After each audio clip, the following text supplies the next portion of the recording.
welcome along to the latest in this series of videos, and you can see it's entitled Speed Awareness. Now, I haven't been caught by one of those cameras at the roadside or one of those mobile units that goes around sending people fines for being 3 miles an hour over the speed limit. I'm talking about velocity in playing, and speed plays absolutely no part at all in my practice routine. I don't try to work out at really kind of terminal velocity tempos where technique is concerned.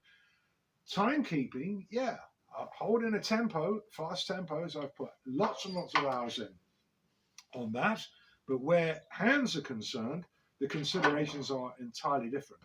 I'm much more tapped into thinking about endurance and accuracy in my technique. When I'm talking about accuracy, I'm talking about that awareness in this whole hand fulcrum that I've talked about a number of times now, awareness of which part or parts of the grip are performing what tasks, because it's worth repeating, I've said this many times, at any given time, your fingers are either supporting or propelling the stick, or maybe doing both. So the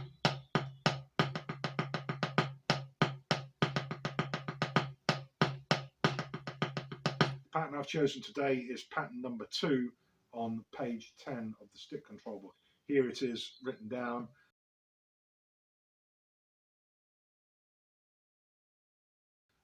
If you haven't got that book to hand. So it's just left lead singles going from 8th notes to 16th notes. 3, 4.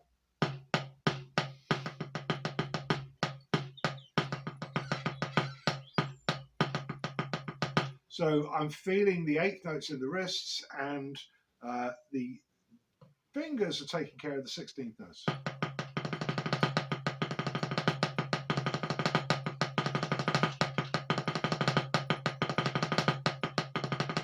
So what I would rather do, rather than push the speed, is really take a kind of very comfortable tempo and just go for the long haul. You know, maybe play that non-stop for between 5 and 10 minutes.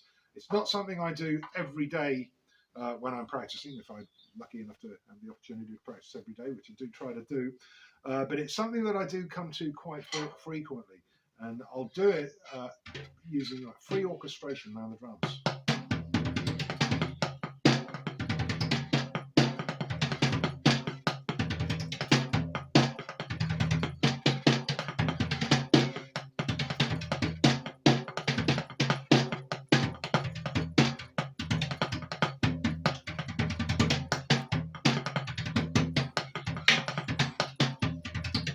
Here's the important bit. See, all the time I'm doing that, and that's, you know, that's kind of slow to medium velocity that I'm using there. But all the time I'm doing that, I am aware of what parts of my hand are doing what tasks. That's what I was talking about earlier on.